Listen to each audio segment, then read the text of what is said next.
Kerja nyata atau disingkat KKN merupakan kegiatan intrakurikuler yang memadukan pelaksanaan tridharma perguruan tinggi, yaitu pendidikan, penelitian, dan pengabdian masyarakat. Kegiatan KKN Universitas Diponegoro pada tahun 2021 mengusung tema pemberdayaan masyarakat di tengah pandemi COVID-19 berbasis pada tujuan pembangunan berkelanjutan. Selama pandemi COVID-19, kegiatan KKN dilakukan secara individu di lingkungan tempat tinggal masing-masing mahasiswa dengan melaksanakan 2 program monodisiplin yang dilakukan kepada masyarakat. Pelaksanaan dari kegiatan ini dilakukan dari tanggal 4 Januari sampai dengan 16 Februari 2021.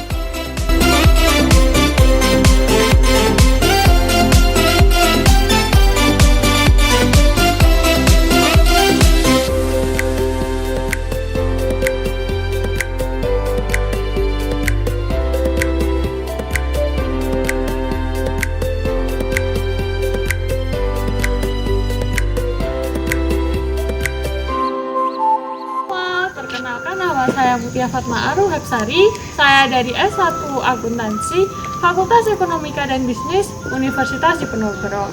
Saat ini, saya menjadi salah satu peserta dari kuliah kerja nyata tim 1 tahun 2021.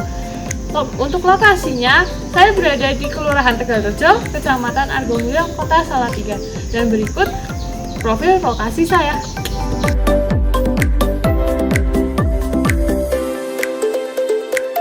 Kota Salatiga merupakan salah satu kota yang berada di Provinsi Jawa Tengah yang dibatasi langsung oleh wilayah Kabupaten Semarang. Kota Salatiga terbagi ke dalam 4 kecamatan, yaitu Kecamatan Sidomukti, Kecamatan Sidorejo, Kecamatan Argomulyo, dan Kecamatan Tingkir. Lokasi KKN yang saya pilih adalah Kelurahan Tegalrejo, Kecamatan Argomulyo, Kota Salatiga. Kelurahan Tegalrejo merupakan salah satu dari 6 kelurahan yang berada di Kecamatan Argomulyo. Luas wilayah Kelurahan Tegalrejo kurang lebih sebesar 199 hektar dengan batas wilayah dari Kelurahan Tegalrejo adalah sebagai berikut. Di sebelah utara terdapat Kelurahan Kalicacing yang merupakan bagian dari Kecamatan Sidomukti. Sebelah timur berbatasan dengan Kelurahan Ledok, Kecamatan Argomulyo. Sebelah selatan berbatasan dengan Kelurahan Kumbulrejo, Kecamatan Argomulyo. Dan di sebelah barat berbatasan dengan Kelurahan Mangansari, Kecamatan Sidomukti. Kelurahan Tegalrejo terdiri dari 9 RW yang dibagi menjadi 58 RT. Penduduk di Kelurahan Tegalrejo dapat dikatakan cukup beraneka ragam, mulai dari agama, suku, profesi, dan lain sebagainya. Toleransi di Kelurahan Tegalrejo dijunjung tinggi oleh masyarakatnya. Hal ini dibuktikan dengan sikap saling toleransi dan menghormati kegiatan antar agama. Fasilitas keagamaan seperti rumah ibadah pun juga disediakan di kelurahan ini. Dari segi profesi, masyarakat Kelurahan Tegalrejo memiliki berbagai macam pekerjaan seperti pedagang, PNS, bidan, dan lain sebagainya. Di sini terdapat sekolah-sekolah yang menunjang untuk pendidikan masyarakatnya, mulai dari taman kanak-kanak, sekolah dasar, sekolah menengah pertama atau SMP, dan sekolah menengah atas atau SMA. Selain sekolah negeri, terdapat juga sekolah yang berbasis agama seperti MTS.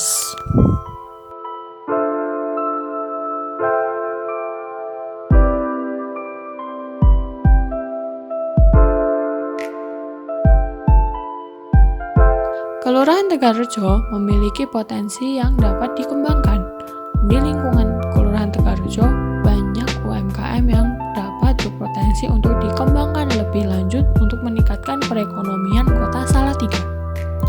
Dari segi infrastruktur, Kelurahan Tegalrejo memiliki fasilitas yang cukup lengkap, seperti jalan raya yang baik, penerangan jalan yang cukup, dan adanya fasilitas kesehatan terdekat seperti Puskesmas Tegalrejo.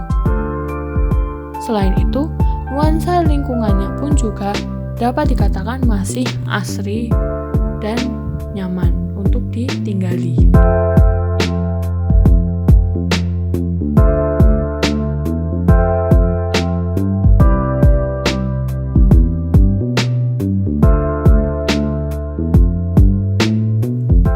Dalam pelaksanaan KKN, peserta KKN di Kota Salatiga melakukan perizinan ke berbagai pihak seperti perizinan ke Kesbangpol Kota Salatiga, kecamatan, dan kelurahan sesuai lokasi masing-masing peserta. Adanya program KKN ini didukung dan disambut baik oleh pihak-pihak tersebut. Setelah itu, observasi lingkungan KKN pun dilakukan. Observasi dilakukan dengan berkeliling dan berdiskusi dengan ketua RT setempat. Dari hasil diskusi tersebut, saya akan melaksanakan 2 program yang dibutuhkan di lokasi saya, yaitu yang pertama, sosialisasi pembukuan sederhana untuk UMKM dengan menggunakan aplikasi Siapik dan pengenalan pentingnya dana darurat saat pandemi COVID-19 melalui media visual. Berdasarkan informasi yang didapat dari para pelaku usaha UMKM yang ada di lokasi KKN, mereka belum menerapkan sistem pembukuan untuk menentukan harga, analisis biaya, dan analisis pendapatan pada setiap periode. Pemilik usahanya hanya memperkirakan tanpa adanya catatan historis yang dibuat. Maka dari itu, perlu adanya penerapan pembukuan sederhana pada setiap usaha kecil yang dijalankan oleh masyarakat. Hal ini dilakukan agar mereka dapat melaporkan informasi keuangan yang rinci dan efektif mengenai usahanya. Dengan adanya catatan historis pada pembukuan dapat dijadikan sebagai acuan dalam mengambil keputusan ekonomi bagi pemilik usaha. Aplikasi yang digunakan dalam pelaksanaan program ini adalah Siapik. Siapik merupakan aplikasi yang digunakan untuk mencatat informasi keuangan UMKM. Aplikasi ini sudah memenuhi standar akuntansi untuk entitas mikro kecil menengah atau EMKM yang dikeluarkan oleh Ikatan Akuntan Indonesia atau IAI.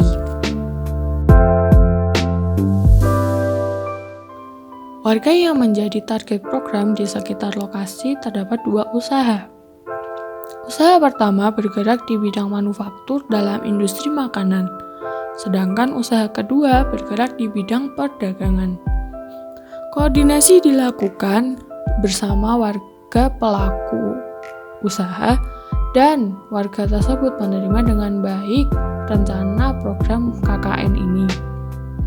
Pelaksanaan program dilakukan sesuai dengan waktu yang telah ditentukan bersama dengan warga. Pandemi COVID-19 memberikan dampak yang cukup besar bagi dunia, menghentikan roda ekonomi, dan menghentikan produktivitas masyarakat. Selain itu, daya beli masyarakat pun juga menurun selama pandemi COVID-19. Hal ini dikarenakan banyaknya pemutusan hubungan kerja secara mendadak, sehingga masyarakat harus melakukan penghematan secara besar-besaran. Selama pandemi COVID-19, banyak masyarakat yang kebingungan karena tidak ada dana untuk memenuhi kebutuhannya. Dari informasi tersebut, dapat dikatakan bahwa banyak masyarakat yang belum menerapkan manajemen keuangan yang baik, terutama terkait dengan pengadaan dana darurat di rumah tangga. Pelaksanaan program diawali dengan perizinan dan koordinasi dengan pengurus Dasawisma lokasi KKN. Program ini didukung dan disambut baik oleh ibu-ibu Dasawisma lokasi KKN. Kegiatan sosialisasi dilakukan saat acara Dasawisma bulanan yang memperhatikan protokol kesehatan yang berlaku.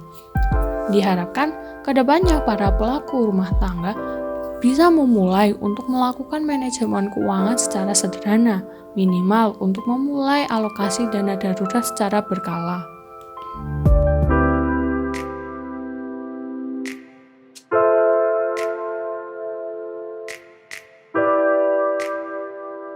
Assalamualaikum warahmatullahi wabarakatuh. Perkenalkan saya salah satu pelaku home industry yaitu Ibu Niken. saya menjadi salah satu target dari program kerja aplikasi Siapik. Dengan adanya program kerja yang ada di KKN ini, saya dapat mengetahui terkait pembukuan dengan aplikasi ini. Saya merasa terbantu dengan adanya program ini. Saya tidak perlu mencatat secara manual terus-menerus. Semoga kedepannya program KKN ini dapat memudahkan pekerjaan saya. Terima kasih atas sosialisasinya. Semoga sukses selalu. Wassalamualaikum warahmatullahi wabarakatuh.